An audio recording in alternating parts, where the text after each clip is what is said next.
Assalamualaikum warahmatullahi wabarakatuh. Perkenalkan, nama saya Dinda Fedika Hairunisa, NPM 2013041040 dari Program Studi Pendidikan Bahasa dan Sastra Indonesia Universitas Lampung. Baiklah, jadi di sini saya akan menjelaskan mengenai materi menyimak pada bab faktor pengaruh menyimak. Jadi, pada materi pembahasan kali ini, kita diharapkan untuk dapat mengetahui, memahami, serta menguasai tentang beberapa hal. Yang pertama, kita harus mengetahui tentang faktor pengaruh menyimak. Yang kedua, mengetahui kebiasaan jelek dalam menyimak. Yang ketiga, mengetahui alasan seseorang tidak menyimak. Yang keempat, mengetahui perilaku jelek dalam menyimak. Yang kelima, mengetahui kesalahpahaman dalam menyimak. Dan yang terakhir adalah mengetahui masalah menyimak yang harus diatasi dan harus diselesaikan. Terkait faktor yang memengaruhi kegiatan menyimak, ada pakar yang menyatakan bahwa ada 5 faktor yang memengaruhi kegiatan menyimak. Yang pertama, sikap. Yang kedua, motivasi. Yang ketiga, pribadi. Yang keempat, situasi kehidupan, dan yang kelima, peranan dalam masyarakat. Pakar lain mengemukakan bahwa faktor menyimak antara lain yang pertama, pengalaman, yang kedua, pembawaan, yang ketiga, sikap dan pendirian, yang keempat, motivasi, daya penggerak, prayojana, dan yang kelima, perbedaan jenis. Selain itu, ada juga pakar yang mengemukakan faktor berikut. Yang pertama, faktor lingkungan yang terdiri atas lingkungan fisik dan lingkungan sosial. Yang kedua, faktor fisik. Yang ketiga, faktor psikologis. Dan yang keempat, faktor pengalaman. Dari pendapat-pendapat tersebut, dapat disimpulkan bahwa ada 8 faktor yang memengaruhi kegiatan menyimak, antara lain yaitu yang pertama fisik, yang kedua psikologis, yang ketiga pengalaman, yang keempat sikap, yang kelima motivasi, yang keenam jenis kelamin, yang ketujuh lingkungan, dan yang kedelapan adalah peranan. Baiklah, di sini saya akan membahas satu persatu 8 faktor tadi. Yang pertama akan saya bahas adalah faktor fisik. Faktor fisik yang dimaksud adalah seperti seseorang yang sukar untuk mendengar. Ini bisa membuatnya terganggu dan menjadikannya kebingungan. Selanjutnya adalah faktor fisik seperti orang yang memiliki gizi yang jauh berada di bawah ukuran normal, sangat lelah, atau mengidap suatu penyakit fisik, sehingga perhatiannya menjadi dangkal. Hal ini tentu akan sangat berpengaruh dalam kegiatan menyimak, karena faktor kesehatan fisik merupakan suatu hal yang sangat penting dalam kegiatan menyimak. Faktor kedua yang akan saya bahas di sini adalah faktor psikologis. Faktor ini mencakup masalah-masalah seperti yang pertama, prasangka dan kurangnya simpati terhadap pembicara dengan aneka sebab dan alasan. Yang kedua, keegoisentrisan dan asyiknya terhadap minat pribadi serta masalah pribadi.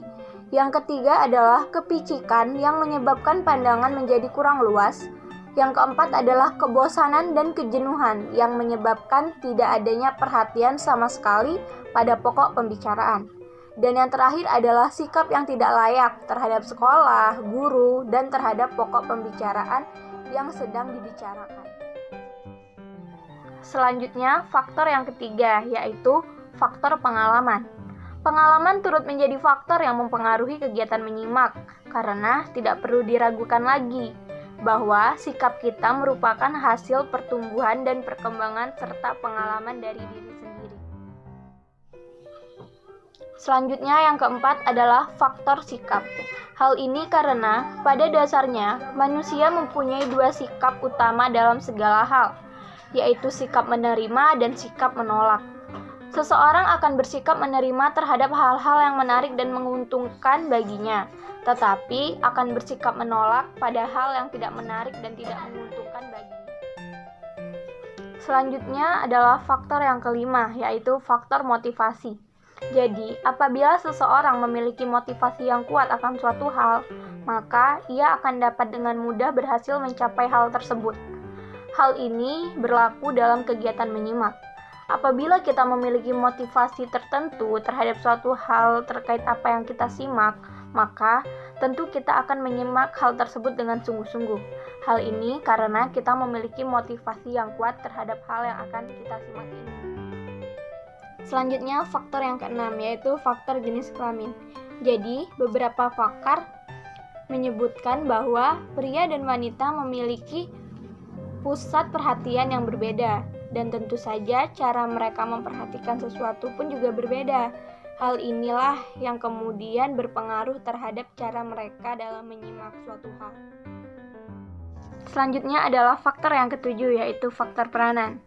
Jadi, peranan kita di dalam masyarakat turut menjadi faktor penentu dalam kegiatan menyimak, karena tentu saja kita akan lebih tertarik untuk menyimak suatu hal yang berkaitan erat dengan peranan kita di dalam masyarakat. Faktor yang kedelapan, yaitu faktor lingkungan. Jadi, lingkungan berperan besar dalam keberhasilan menyimak, khususnya terhadap keberhasilan belajar bagi para siswa pada umumnya. Hal ini mencakup dua lingkungan, yaitu lingkungan fisik yang berarti ruang kelas dan lingkungan sosial yang berarti suasana kelas. Setelah faktor pengaruh menyimak, di sini selanjutnya kita akan membahas 10 kebiasaan jelek dalam menyimak. Yang pertama adalah menyimak lompat 3. Menyimak lompat 3 adalah suatu kondisi di mana di saat kita menyimak, tetapi tanpa kita sadari, ada waktu yang kosong. Nah, disitulah kemudian kita memikirkan atau melihat hal lain. Kemudian di saat kita akan kembali menyimak, ternyata kita sudah tertinggal jauh. Kebiasaan jelek yang kedua dalam menyimak adalah menyimak saya dapat fakta. Dalam kasus ini adalah di saat kita baru menerima sesuatu, kita berpikiran bahwa saya harus mengingatnya. Jadi, misal, kita baru saja menerima fakta A, maka kita segera berusaha untuk mengingat fakta A, fakta A, fakta A. Selanjutnya, di saat kita sudah menerima fakta B, kemudian kita berusaha untuk mengingat fakta A dan fakta B. Kita sibuk mengingat fakta A dan fakta B. Dan di saat kita menerima fakta C, kita mulai kesulitan.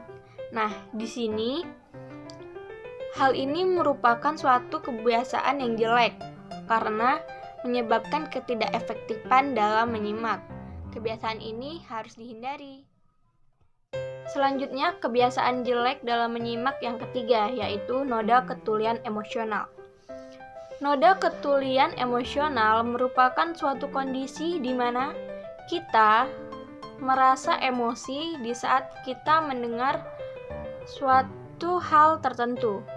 Dengan demikian, karena emosi inilah kita menjadi tidak dapat mengambil inti atau makna dari apa yang dibicarakan seseorang. Kebiasaan jelek dalam menyimak yang keempat adalah menyimak supersensitif. Menyimak supersensitif adalah kondisi di saat apabila si pembicara mengatakan sesuatu hal yang tanpa disengaja melukai hati kita, kita segera menyiapkan suatu kata-kata atau bantahan yang nantinya akan menjadi tangkisan bagi si pembicara. Di sini kita sibuk memikirkan hal apa yang akan kita katakan nanti. Dengan demikian, kita malah kehilangan konsentrasi dalam menyimak dan akhirnya kita tidak tahu apa yang sedang dibicarakan. Selanjutnya, kebiasaan jelek dalam menyimak yang kelima, yaitu kebiasaan menghindari penjelasan yang sulit. Seharusnya apabila ada penjelasan yang sulit, kita tanyakan, bukan kita hindari. Kebiasaan jelek yang keenam adalah menolak secara gegabah suatu objek sebagai sesuatu yang tidak menarik. Padahal di sini kan kita belum tentu apakah hal itu benar-benar tidak menarik. Ada baiknya kita perhatikan secara seksama terlebih dahulu. Kemudian kebiasaan jelek yang ketujuh adalah mengkritik cara dan gaya fisik pembicara. Kebiasaan jelek yang kedelapan yaitu memberi perhatian semu. Seharusnya di dalam menyimak kita betul-betul memperhatikan apa yang sedang kita simak dan bukan hanya perhatian semu saja yang kita berikan. Selanjutnya, kebiasaan jelek yang ke-9 yaitu menyerah pada gangguan. Gangguan yang ada di dalam kegiatan menyimak seharusnya kita atasi, bukan kita jadikan suatu hal untuk kita menyerah. Selanjutnya adalah menyimak dengan kertas dan pensil di tangan. Hal ini tentu akan mengganggu pikiran kita dan membuat kita tidak konsentrasi dalam kegiatan menyimak. Setelah mengetahui kebiasaan-kebiasaan jelek dalam menyimak, selanjutnya kita akan membahas tentang alasan seseorang tidak menyimak. Jadi, alasan orang tidak menyimak biasanya adalah karena lelah, tergesa-gesa, pikiran kacau, dan bersifat introvert.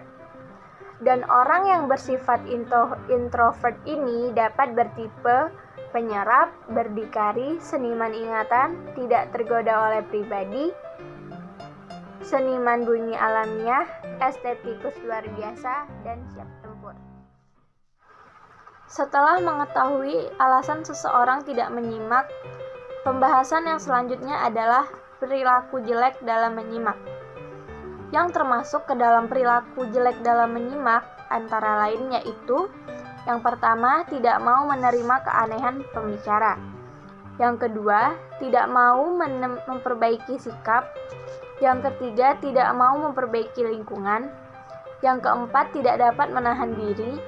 Yang kelima, tidak mau meningkatkan pembuatan catatan. Yang keenam, tidak dapat memanfaatkan waktu secara efisien. Yang ketujuh, tidak dapat menyimak secara rasional. Yang kedelapan, tidak tahu menentukan tujuan khusus. Dan yang sembilan, tidak mau berlatih menyimak hal yang rumit. Topik yang selanjutnya adalah kesalahpahaman dalam menyimak. Yang termasuk ke dalam kesalahpahaman dalam menyimak antara lain yaitu: yang pertama, semua perilaku menyimak sama saja. Yang kedua, mendengar dan menyimak sama saja. Yang ketiga, menyimak tidak dapat ditingkatkan atau dikembangkan. Dan yang keempat adalah waktu yang digunakan bagi menyimak hanya sedikit. Baiklah, sekarang kita masuk ke dalam topik pembahasan yang terakhir, yaitu mengenai masalah menyimak yang harus diatasi.